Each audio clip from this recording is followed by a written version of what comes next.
Good. Okay, so thank you again for the questions from the last session, and I'm confident that the index card material will really put you ahead of the game. And I just would want to point out that when I've told this to people before, they've said this is just a tremendous amount of work, actually.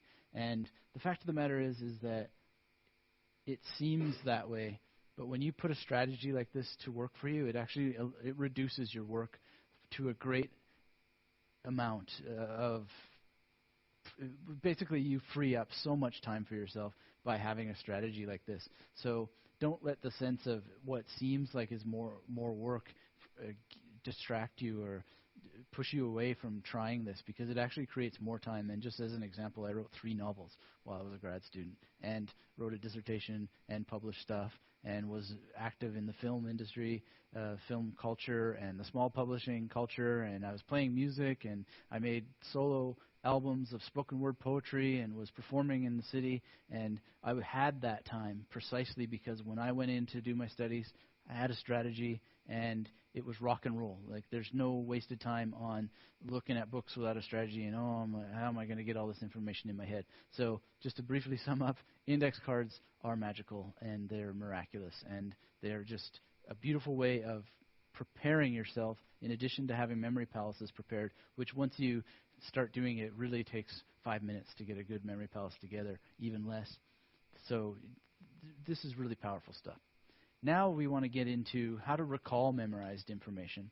And I just want to point out, I'm feeling that I've maybe been a bit vague on how these images and actions come together in order to help you actually memorize stuff. But there's some examples coming. But the principle really is that once you've got stuff memorized, there is a strategy in how to recall it and actually overcome certain things about forgetfulness. So we want to get into that now in a very dedicated way. And I want to introduce you to a guy that you may or may not have heard of named Hermann Ebbinghaus, and his dates are there. And he shockingly didn't live for that long. He's a very interesting figure in the history of memory studies, and he didn't, as far as I know, really have memory techniques, but he was basically trying to understand how his memory worked. And he did it in a basically scientific way, but what we need to understand is that he experimented on himself, and there wasn't a whole lot of research with other people. So we wouldn't really consider it in the sense of him being a scientist doing empirical trials with other human beings. He primarily focused on himself. Now, some of the things that he came up with were the idea of the forgetting curve, the learning curve, the spacing effect, the primacy effect, and the serial positioning effect. And this was gathered together in a book called Über das Gedächtnis, which is in English not called About Memory, but Memory, a Contribution to Experimental Psychology. And I think that the English translators have given it that term, a contribution to experimental psychology, says a lot about the fact that he was experimenting on himself and he was contributing essentially anecdotal evidence and really, really powerful ideas that have really great application to what we're talking about. But one thing I want to say is that a lot of what he says makes sense, and you will have recognized these things in your own life, and you will have suffered from them in terms of forgetfulness and so forth. But what I want to say is that you don't have to, and none of this stuff has to be real. You can hack it. You can overcome it. And again, he was experimenting on himself. His ideas have become viral, and people think about the learning curve and the forgetting curve and all this sort of stuff. But it doesn't have to be true, and I don't really buy all of it, even though I love the concepts and you feel like you want them to be true. But they're not. Well, they are, but they don't have to be. Or they aren't, and they can be. They're just different things. One of his major concepts is learning and retention degrade. Not just degrade, but they degrade exponentially, both in time, right? They degrade over time what you've memorized, the information, but also in the position. So there's a relationship between when you memorize something and when you begin to forget it, and where or in what order. Position means the order that you memorized it. So memorized information degrades both over time and with respect to when you memorized it.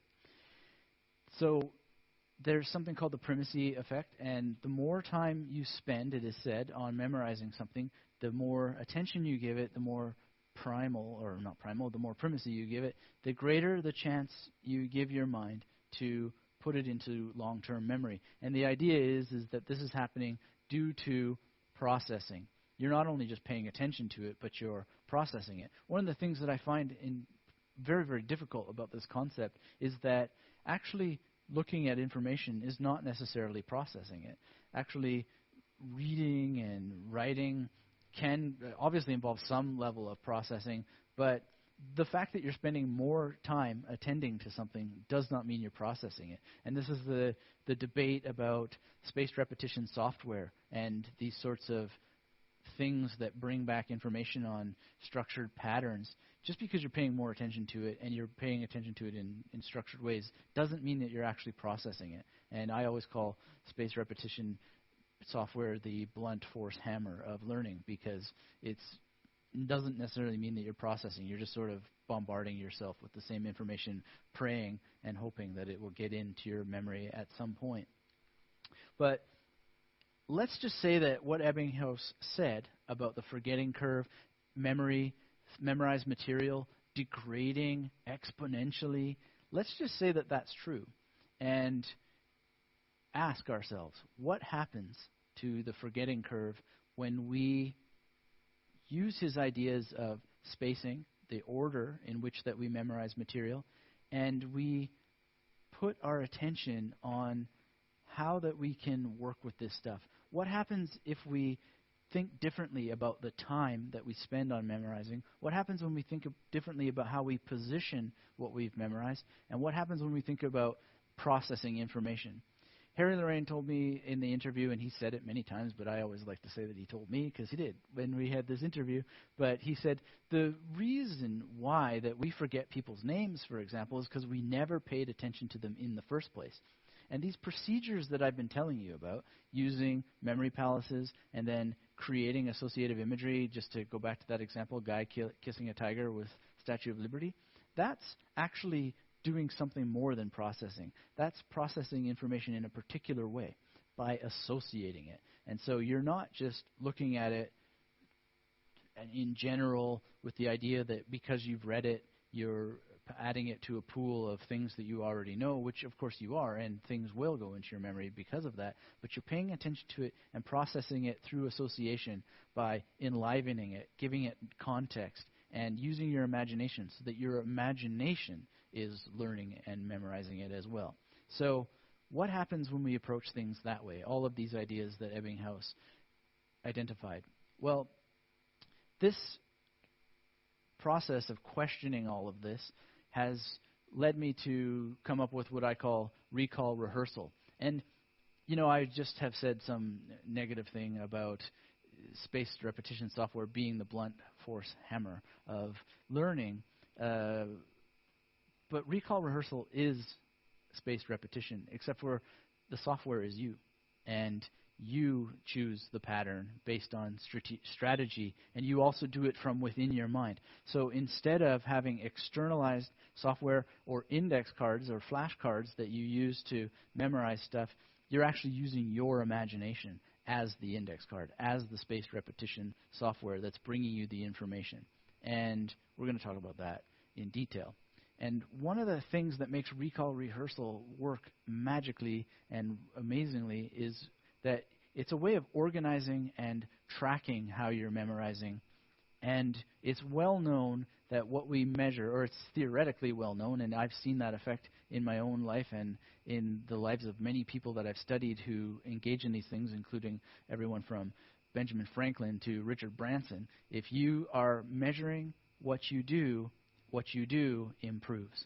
And so we can do that with our recall strategies as well.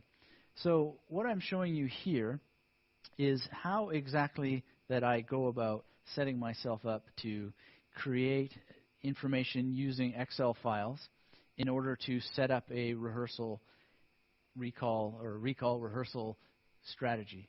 And this is coming from my dissertation where I did friendship. I did friendship in the movies, but in order to begin thinking about friendship in the movies, I needed to understand friendship philosophy, and I needed to understand it in a very big way. And I didn't want to just understand it and have a passing familiarity with it. What I wanted was mastery, so that when I talked about it and presented it in my defense and went through in the field exams, I was able to say some very, very good things because I had built knowledge about it.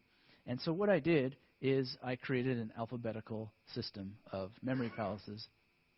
And I made folders or Excel files rather. I made a folder for the memory palace code or the key of all the different memory palaces that are all linked to particular philosophers who had written about friendship. And so the memory palace key, you saw earlier all these Excel files which are alphabetical, they are linked to different philosophers and different memory palaces.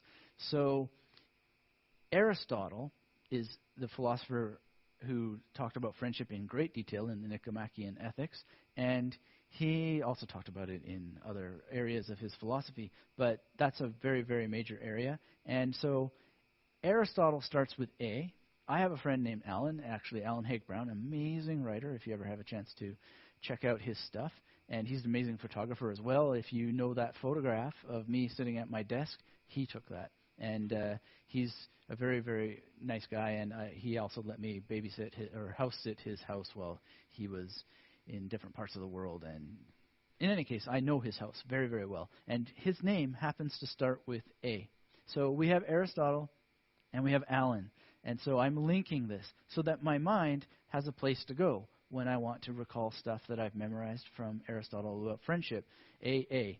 And next we have Bataille. And Bataille, of course, is a very strange and obscure philosopher who talks about things in really encoded ways. And what helps understand people that are extraordinarily difficult to read is to identify their key points strategically, not too many, 3 per chapter, 10 per chapter, whatever the case may be, and memorize that material. And where would it be the best place to memorize it? Well, why not in a memory palace, in this case, Brocklehurst High School, which I've just indicated here as being Brock, and so on. I can go through the entire list, but you can see it and study it for yourself. The key point here is that the name of the philosopher is linked to a memory palace that also starts with that same letter. So this is very, very powerful in enabling your mind to go where it needs to go, and it's quite good. So experiment with this. And there's different ways of organizing this, exactly where this key is. So, for instance, you could imagine that the alphabet is on a keychain. I don't find that really necessary because the alphabet is already itself a structure. It's a structure that we know familiarly from a very, very early age. A, B, C, D, E, F, G, H, I, J, K, L, M, N, O, P, Q, R, S, T, U, V, W, X, Y, and Z. So it's just a natural structure. It's like a building in a way that has multiple stations. So we can leverage the power of the alphabet. Now, here's looking now inside of one of these files, and this is Aristotle. And I don't have the entire list here. I just wanted to show you a few things, but it was actually 24 stations in the actual practice. And so what you see here is 1, 2, 3, 4, 5, 6, up to 12, and you see the name of the station. So in this case, it was the bedroom and the bathroom and the washing machine and the stove, and this patterned journey that goes in a linear formation and allows for walking mentally through the place without having to think about what comes next because of the familiarity with the place, because of taking just a short amount of time to make sure that I'm not crossing my own path and make sure that I'm not trapping myself in the memory palace. And then what I have here recorded in this Excel file is that philia covers family but not voluntary friendships. And we'll get into exactly what I used to be able to recall that in a second. But I just want to point out that the reason for doing this, for making this record, as I mentioned before, is to give the subconscious mind a feeling of security that this procedure that I'm going through is not going to lose something. I think that one of the reasons we struggle with our memory so much is that we have the fear that we're going to lose our memory, and it's a cultural thing. You're going to lose your mind, you're going to get old, you're not going to be able to remember anything, and we are also afraid of losing things. We're afraid of losing our keys, getting our car stolen, all our possessions. The whole idea of having insurance, house insurance, car insurance, is all this crazy fear of losing stuff, and we have it in our mind. So one of the things that I came up with this for, was to combat this, to overcome this effect of fear of losing, so that I could do experiments, make sure everything's working, and have something to come back to refer to.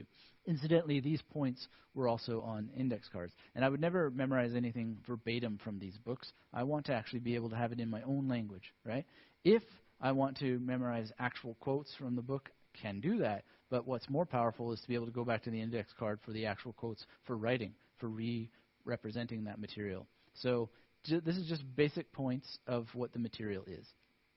So another example quickly is the Jacques Derrida Palace. And Jacques Derrida, of course, wrote The Politics of Friendship, which is a very good book. And here we have, I just, to protect the identity of the innocent, this was a grade 6 teacher, and her name started with J, so J and Jacques. Normally I would try and do the last name linkage, but in this case I had a palace for D already taken, and I just needed one for Jacques Derrida. So I went with his first name and linked it with Mrs. J's classroom. And here, actually, she had 2 classrooms. She had the music room where we studied music, and then her main classroom. And so moving through there, we had the piano, the podium where she stood, the different corner. There was a drum set there. There was where I sat in the class playing my trombone, and so forth. So again, the number of the station, what the station actually is, and then the information there as a kind of record. Now, what we've done by this point is read the material, for instance, Philosophers on Friendship, in a strategic way, as I've suggested, and we've captured the information on index cards, and we've charted out a memory palace, and then used Excel file or an equivalent. One of the reasons why I use Excel files, you'll see that sometimes the lines went over into the next part, is to force myself to just have the essentials. It's like Twitter for Excel file, or Twitter for students, is that just by seeing what I can compress there, I make the information much larger because I'm actively engaging my imagination and my mind to think about exactly the shortest possible way to describe this, so my mind can fill in the blanks, use the associative imagery on a much simpler level without complex things, without needing more than one station, which you would really need typically for verbatim memorization of poetry or things of that nature, and just being very, very, very compressed in order to turn that stuff into atomic material that's going to explode when memorized into all kinds of recall possibilities and information and knowledge, actually being able to generate knowledge from it. So that's where we are now. That's the setup. Now, in terms of actually memorizing material and recalling it, we're going to use, or I'm going to suggest that you use, bridging figures as part of the Memory Palace journey and your strategic recall rehearsal. I've been told many, many, many times that the idea of the bridging figures is the best contribution that I've brought to mnemonics, and that's been said on mnemotechnics.org by several people. I think that they're probably right. I've never encountered it anywhere else, but surely somebody else has done this. But nonetheless, I've really described it, and it's very, very powerful, the idea of bridging figures. And so why not connect at another level our journey through a memory palace by having a figure follow that journey? So instead of just seeing random things happen from station to station as we move linearly throughout the memory palace, and so to use our Statue of Liberty alligator kissing thing, instead of having the man kissing the alligator with the Statue of Liberty, and then moving on to the next one and having King Kong fighting Godzilla, and then at another one having a clown with a shark. Instead of doing that, why not have the author go along for every part of the journey? He's bridging every part of the journey so that there's continuity. So in this sort of example, to remember that philia is more appropriate to familial relationships in friendship, that word philia, because a lot of people misunderstand. I don't want to get into the whole thing with with this, but a lot of people think that philia in ancient Greek it has to do with all friendship, but actually it was more appropriate to family, and there were other forms of friendship that were important between friends that were not related. In order to memorize that, I have Aristotle feeling up my friends and or my family rather, inside of Alan's bedroom. And Alan's bedroom is probably a good place for people to be felt up. But instead of then going to another image, I take Aristotle with me to the second station, or I just see Aristotle moving to that. And in order to remember certain facts about this idea that there's a certain importance to certain people that isn't there in other people because of friendship having to do with pleasure, and friendship having to do with utility, and then friendship having to do with a certain level of virtuousness, I see Aristotle bashing the Pope and enjoying bashing the Pope on the head with a badminton racket while he's pumping gas at a gas station in Alan's bathroom, which is pretty strange to have a bathroom there. And the reason is because friendship, Aristotle breaks friendship into three different types. There's the friendship of pleasure, friendship of utility, and friendship of virtue. And actually the Pope is not particularly virtuous in some people's opinions, but I used him as a symbol of virtue to remind me of that. And I used the badminton racket as a symbol of pleasure, because friends of pleasure like to do things that involve like sports, for instance, or playing games. And utility comes from the gas station. So friends that really just use each other to create jobs, or people are often friendly with one another without actually taking pleasure from one another. They're trying to create wealth or do some sort of joint venture or something like this. So that helped me memorize that. And then Aristotle would go to the third station, Aristotle would go to the fourth station, Aristotle would go to the fifth station, and so forth. And he would be integrally involved in helping me recall the different points. Same thing with Derrida. Incidentally, Aristotle is a hard guy to look at because there were no photographs. But Derrida, he's like really easy to see because he's got this shock white hair, and you could have him with the cigar and so on. Now, this point of Derrida being in the musical room by the piano is singing "I'm Just a Gigolo." This means nothing to most people, but to me, it means that he's trying to make the point that in Aristotle's book on friendship, it's a very, what he calls phallocentric or phallogocentric presentation, which means that he just orients specifically on friendships between men. And Derrida cites this as a huge, big problem. And "I'm Just a Gigolo," which was David Lee Roth's song, is of course a very sexist pig kind of song. So it helps me remember that point. Now, the next point, Derrida is knighting my best friend Clayton, and he's doing it a bit too hard. And that's to get this energy and this excitement and this massive, exaggerated sort of thing of someone being knighted too hard and smashed and so forth. And he says, "You are here." And that's the idea that Derrida has, that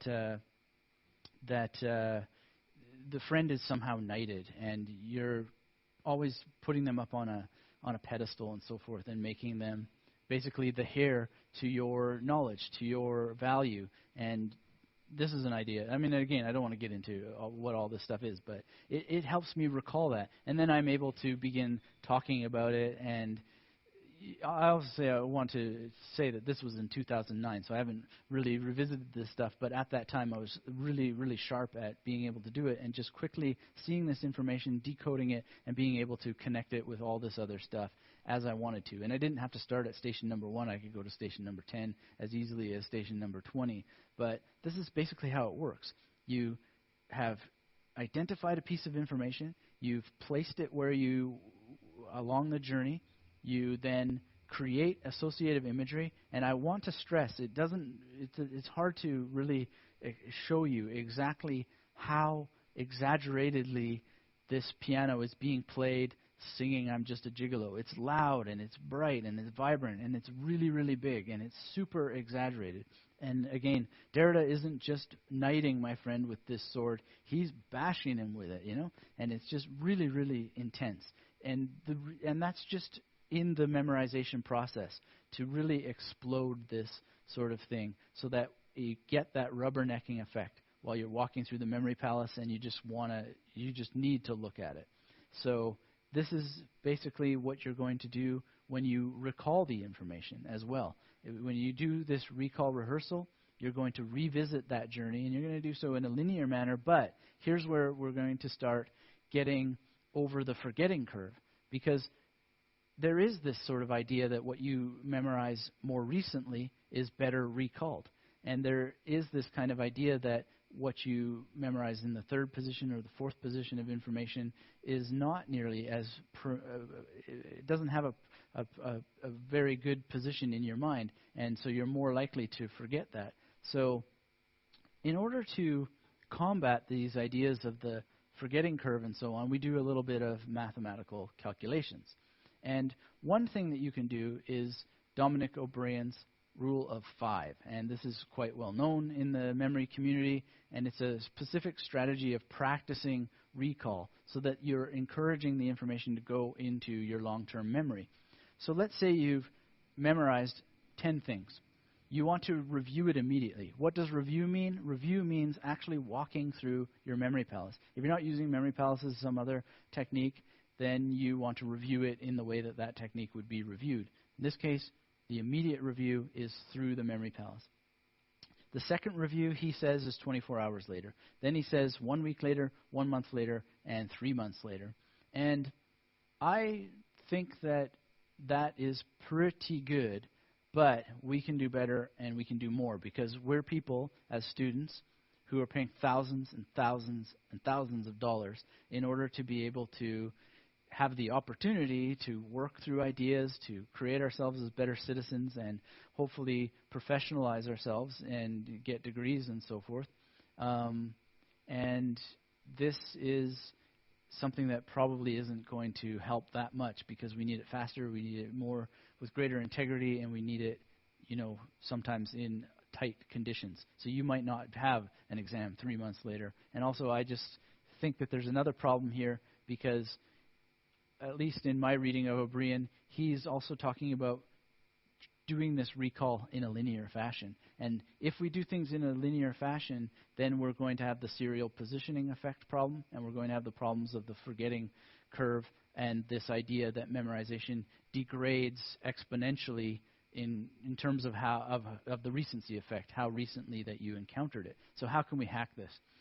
Well, we create our own rehearsal recall thing. We are informed by O'Brien. His stuff is really great, but we want to come up with our own specific needs, our own experiences with the magnetic memory method I'm teaching you now, and we want to figure out our own needs in really detailed ways. And also, there's just a systematic strategy that I'm going to teach you that I have used and that I think you could use as well. But again, it's a method that I'm teaching you, not a system. So what that means is you want to adapt it, learn from it, apply it, and see what works for you, not have some sort of fantasy that do ABC and that's going to work exactly as prescribed. What I'm really focused on teaching people is methodology that by default needs to be kind of brought into your own practice and developed in your own personal ways. And you'll follow, ultimately, a lot of these strategies, but you shouldn't really get too caught up on doing them exactly, because it's a method rather than a system. So to overcome serial positioning effect, you want to perform recall forwards and backwards and from the middle.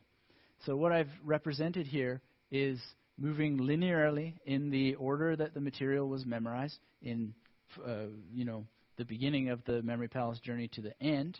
Then you want to practice doing it backwards, which of course is in O'Brien's book as well, and his work and many other people's works, the idea that you should be able to go forward and backwards, but the extent to which people actually go through this has yet to be seen. But the other sort of thing, in order to overcome the serial positioning effect and the recency effect, is also to identify the middle of your journey and move backwards to the beginning and from the middle to the forward. And you can also play games. I haven't made a slide for that, but one game that I used to play that was really, really fun was to get a bunch of dice and roll the dice and go to that place in my mind. So I'd see number 6, or I'd see number 18, or however many dice were there to reflect how many memory palaces were. Roll the dice, throw them out, and go, what was that? What was that position? And this is a drill that you can do in order to help overcome the serial positioning effect and help overcome these things that Ebbinghaus is talking about, which I think are both realistic and not realistic as well, because as we're building knowledge, as we're building frameworks, we're beginning to actually be able to move around in our minds quite easily and quite nicely that don't necessarily decay in the ways that are suggested there. But they definitely don't have to decay if you're rehearsing your material in a strategic manner, and these are some sort of hacks, so to speak. So the next sort of thing that you want to work on after you've gone through these procedures is to actually test yourself and to actually compound what you've memorized so that it goes into long-term memory, and to do it in a patterned way. So you want to first finish memorizing your material, have some confidence that you've got it, and then you want to start running your first recall rehearsal patterns using your own rules that you've set, and I've suggested some ones for you to use. And here's the thing that a lot of people don't do. You want to remove yourself from the source material. You do not want to be in the same place. I did this for a long time. I sat and this is even after I came up with the Excel file thing and going backwards and forward. I used to do it right in front of the material. And I would just go through, have my eyes closed, and then I would look immediately, right away. And this is not helping anything. This is not encouraging me to turn this into knowledge. It's not encouraging me to put it into long-term memory. And most importantly, it's not really relying upon the power of my imagination. And so if you are not removing yourself from the source information, from the records that you've kept, you are essentially not using your fullest possible powers. You're not practicing them, and you're not getting the benefit of long-term memory. So remove yourself from books, index cards, Excel files, everything. Go sit in a cafe, go somewhere with a pen and a piece of paper. If you really like, you can use your plain text file, plain text program in your iPhone or whatever you have to write. I think it's better to write by hand. I don't want to get into it, but there's real good scientific research that by handwriting you get a better effect in terms of general cognition, in terms of when you actually handwrite stuff. And you can look at 59 Seconds by Richard Weissman for the actual research, because he cites it, and it's very, very compelling, and I found the effect from doing that. But the point is you actually pretend that you're the teacher, and you give yourself an exam, and then you go and you write down everything you memorize. You can write it in a linear fashion, you can write it in a backwards fashion, you can write it from the center or the middle, in whatever way that you want to practice that. But the point is to test that it's there, and then you check it against the record. So you have externalized it from your imagination, using your imagination alone. Be relaxed. Don't do this in a state of anxiety or frustration, but use relaxation in order to overcome any frustrations or doubt or whatever may be in your way, and put that stuff outside of your mind, relying solely on your mind. And then check it. And if you find that you haven't gotten things as clearly as you wanted, if there was something you couldn't recall at all, then you want to troubleshoot this, and you want to do it by compounding. And you want to take that associative imagery and think, why isn't that working? Why isn't it giving me the recall that I want?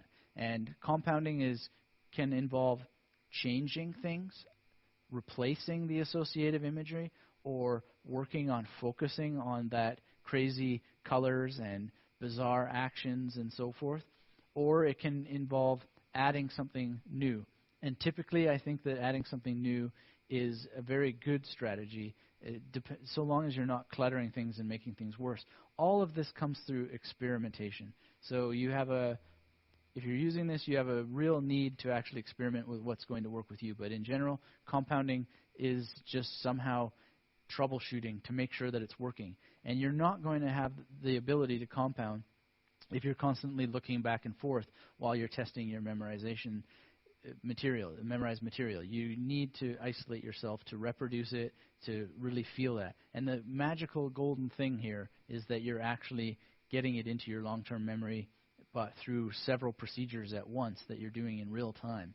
You're accessing your memory, you're accessing your writing, you're accessing your creativity, and you're engaging in this material. So like Carrie Lorraine said, we're not paying attention to material in the first place. That's the real reason why we don't memorize it. Well, here you're using multiple ways of engaging with this material all at the same time. And this effect is very, very powerful, and it overcomes these issues that Ebbinghaus identified. So some common problems that you'll need to troubleshoot as you're growing into this method is that your memory palace may not be constructed correctly. You may not have the stations well ordered. You may not have enough stations. You may have too few stations. You may be crossing your own path. You may have built yourself into dead ends. You maybe haven't been working in a state of relaxation, and that has sort of interfered with things. You may not have prepared the target information in the most ideal way. The images that you've created may not be vivid enough. The actions may not be zany enough. You may have mindset confidence issues, which of course goes back to the thing about relaxation, but you also might have this scarcity mindset that I talked about before, where you just can't get over the fear that you'll never be able to learn enough, and that's preventing you from getting started. That's preventing you from actually just getting out there and getting things going for yourself. And I think this is a great way of doing that if you have any of those problems. And then, of course, there's always sleep issues, diet issues, and the big one for me, and I think it's just golden for the people who practice it, is just relaxation. Removing any kind of pressure upon yourself. Even though that pressure is there, making deliberate steps to lower the pressure is just overcomes so much, and it brings your imaginative capacity up in really incredible ways. So, to sum up, you can hack your memory. You can overcome things, even without. By things, I mean these decaying, degrading, exponential forgetting problems that Ebbinghaus is talking about. You can overcome that. And even if you don't do this recall rehearsal, it's well known that you will still experience memory benefits. And I don't want to give you that as an excuse to not go through this stuff, because if you want true memory mastery for your goals, you do want to go through these steps. But you'll still have an effect without that. And you'll have an effect that can be quite long-term. But you want to, for as long as you want this information, you want to be rehearsing it in sort of a strategic manner, and you're going to need to experiment. Keep in mind O'Brien's rule of 5, but come up with your own things as well, and everybody will have they're really their own thing. So again, I want to stress that systems are rigid, methods are flexible. And then if there were any questions, maybe we can make that big again. Or it's okay as it is? Yeah. Okay. Thank you for that part. So there are a number of questions. I'm starting with my question first. What do you understand exactly? I mean, okay, you went through the recall techniques, right? The different ones, and how long does it take to really internalize them? Right, I mean, setting up the system and then internalize them, and from a total beginner, how long does it take to get into the flow? Well, when I first began, it was incredibly fast, and I don't have any stats. I didn't really create stats, but later I'm going to show you a blog post that has this information that someone has tracked themselves using the magnetic memory method that I teach, and it's incredibly fast, and he was a beginner. And myself, it's always completely engineered or based upon what the information is, what kind of conditions that it's being created, the associative imagery is being created in, and it has to do with me being disciplined with my own stuff. I have to admit that I have to be hard on myself to actually do some of this stuff. It's actually incredibly easy and it's fun, but even the most fun things, like I play bass, I love play bass. It's the most amazing thing, and I still have to push myself to actually do it. So if I'm not using these techniques, then it takes much longer. And if I'm just trying to fudge it or I'll just kind of do this on the fly, then it takes longer. But going through these procedures very, very in a sort of structured way, in the tactical way that I have been talking about, and just taking that time, which is actually incredibly short, the information does not take that long. I can't give you an exact figure because I'm not you and you're not me, and it really just depends on the extent to which you're going to practice it, but it can be very fast, and we're going to get into some speed examples. One thing that I would like to add, I mentioned Phil Chambers before that I have interviewed and haven't released the interview yet on the podcast, but he said that the thresholds of memory competition right now are only not being broken because, and they are being broken every year, but the only reason why they're not being broken as much as he thinks that they can be has to do with the speed of the human hand. Right? So card memorization is being hindered by the fact that the hand can't move fast enough for the mind to memorize the cards as fast as he thinks he can. And they're actually building technology now and software programs that will flash the cards to the memory champions so that they don't have to use their hands to flip through them and test the speeds. So once you're rolling with this stuff, you can memorize incredibly fast. Now, this broaches the question of, are you generating knowledge because you're doing it fast? And I also talked to another guy named Timothy Moser on the podcast, and one of the points that he raised, which I knew intuitively but never thought of it as something that one should point out, is that when you are memorizing this material, putting it in your mind instead of, I remember reading something in a book and it sort of was like this, when you're putting it into a memory palace, these key points, you're actually enabling yourself to recall it, to savor it, to consider it, to be able to meditate upon it and really spread that out and create connections, lateral connections, not just top-down connections, but this way, that way. And I call that rhizomatic, actually, because rhizomes are these sorts of plants that don't have roots that go down, but the roots go sideways, and they sort of just pop up and that sort of thing. So the speed can happen very rapidly, but actually the goal should be to have integrity of information memorized, and then the ability to savor it and recall it and make connections after the fact so that you can enjoy it in peace and calm and benefit from it with time not really being an issue. But to be perfectly clear, the speed is up to you, the kind of practice you want to put into it and to build your own experience. I think one very important factor that you mentioned before, and the dangers of recalling something successfully that you've already learned, is being under stress, right, or stressing yourself out.